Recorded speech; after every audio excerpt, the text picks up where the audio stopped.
महाभारत में बर्बरीक नाम के एक व्यक्ति को जी सिर काटा था बर्बरीक का।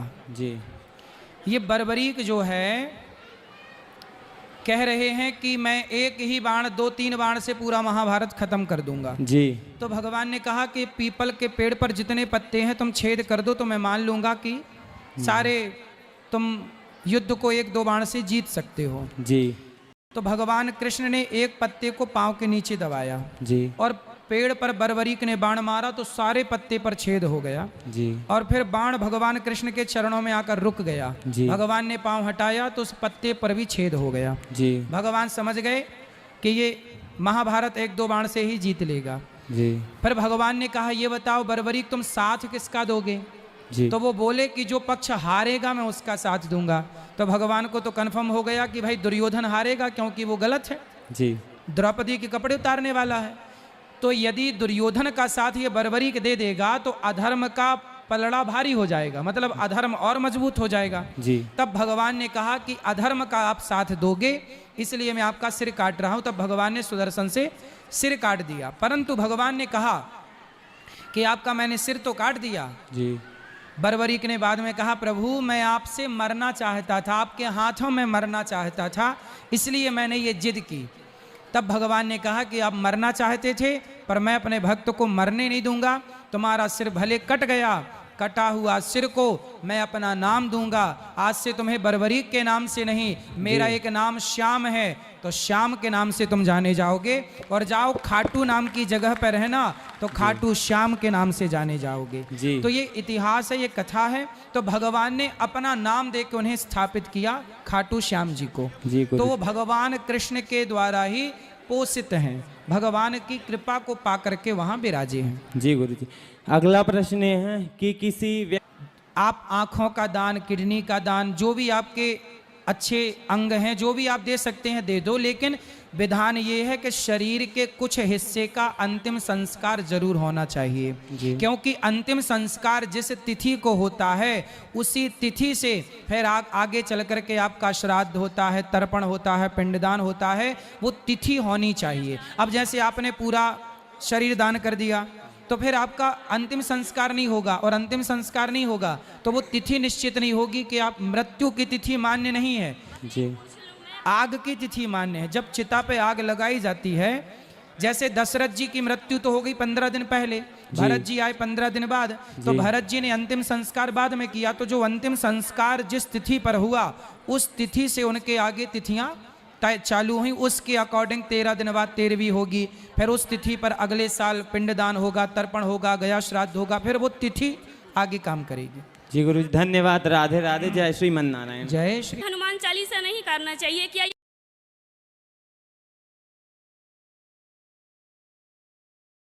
कि औरतों को नहीं करना चाहिए? हनुमान चालीसा में लिखा है कि जो यह पढ़े हनुमान चालीसा, जो यह पढ़े, चाहे स्त्री पढ़े या पुरुष पढ़े, जो भी पढ़े उसको सिद्धि प्राप्त होएगी। हो जो यह पढ़े हनुमान चालीसा हो या सिद्धि, वो सिद्धि को पाएगा। इसलिए जो पढ़े, ये थोड़ी लिखा है कि पुरुष यह पढ़े और नारी ना पढ़े, सब पढ़ो।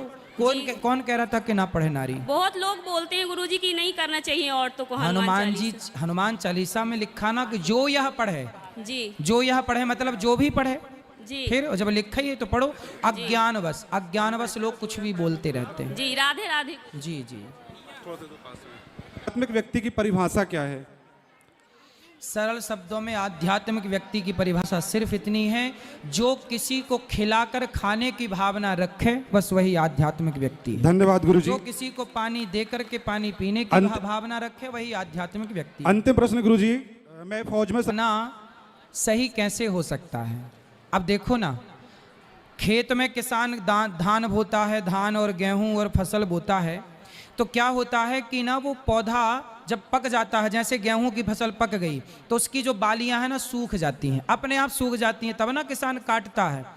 तो उसमें किसी की हत्या नहीं होती। लेकिन आप मछली को ना पानी से, बेचारी वो अपना खेल रही थी, आपने उसको निकाल लिया, किसके लिए? अपने स्वाद के लिए। आपने उसे मार डाला, वो तड़प रही थी, आपके सामने वो तड़प रही थी और आपने मार के खा लिया। उसका खून बह रहा है और आप खा रहे हैं। अब बताओ कि अपने पेट भरने के लिए आप किसी की हत्या करें, ये कहाँ तक सही है? मैं यही सब कहता हूँ गुरुजी। जबकि गेहूं, चावल, दाल, ये देखो ये पका हुआ फल है, ईश्वर ने हमारे लिए बनाया है। तो ये जो बनाया है, प्रकृति जो आज्ञा करती है वो खाओ, जो आज्ञा नहीं करती उनसे बोलना कि यदि मांस खाना सही है तो बोलना कि फिर तुम्हारे दादा जब मर जाते हैं तो शमशान में जलाते क्यों हो? आज हाथ पका के खा लो, कल पांव पका के खा लो। भाई मांस तो दादा के शरीर में भी है, जी फिर गुरुजी। उनका मांस क्यों नहीं खाते? भाई मांस तो मांस है, चाहे मछली का हो या मुर्गे का, चाहे इंसान का, मांस तो मांस है ना। जी गुरुजी, आप फिर- प्लीज बोल दीजिए कि जी गुरुजी। राधे राधे गुरुजी, राधे कृष्ण गुरु। राधे राधे। पुत्र का धर्म है माता पिता की सेवा करना, समाज जी। की सेवा करना, जी। सबके हित की बात करना, यही जी। पुत्र का धर्म। पुत्र का मुख्य धर्म है माँ बाप की सेवा, समाज की सबकी सेवा करें। जी राधे राधे। ये वही क्या है? सुनो, 33 कोटि का मतलब है प्रकार, इसे करोड़ भी कहो तो कोई आश्चर्य नहीं है। जैसे हमारे यहाँ ना देखो, तुलसी को हम लोग देवी कहते हैं कि नहीं? जी पीपल की पूजा करते हैं कि नहीं? जी वट वृक्ष की पूजा करते हैं कि नहीं? जी। आंवला नवमी को आंवले की पूजा करते हैं कि नहीं? जी। नदियों की पूजा करते हैं कि नहीं? समुद्र की पूजा करते हैं कि नहीं? बोलो हाँ। जी जी ऐसे हमारे यहाँ सभी को देवी देवता कहा गया, तो इन सबकी जो संख्या है वो 33 करोड़ है, 33 कोटि 33 कोटि। सब मिला के। तो ठीक है, गुरुजी सुनो, करोड़ 33 करोड़ देवता हैं पर भगवान एक है। जी जैसे प्रधानमंत्री एक होते हैं पर मंत्री बहुत होते हैं, ये शिक्षा मंत्री हैं, ये गृह मंत्री हैं, ये उद्योग मंत्री हैं, ये फलाने मंत्री हैं।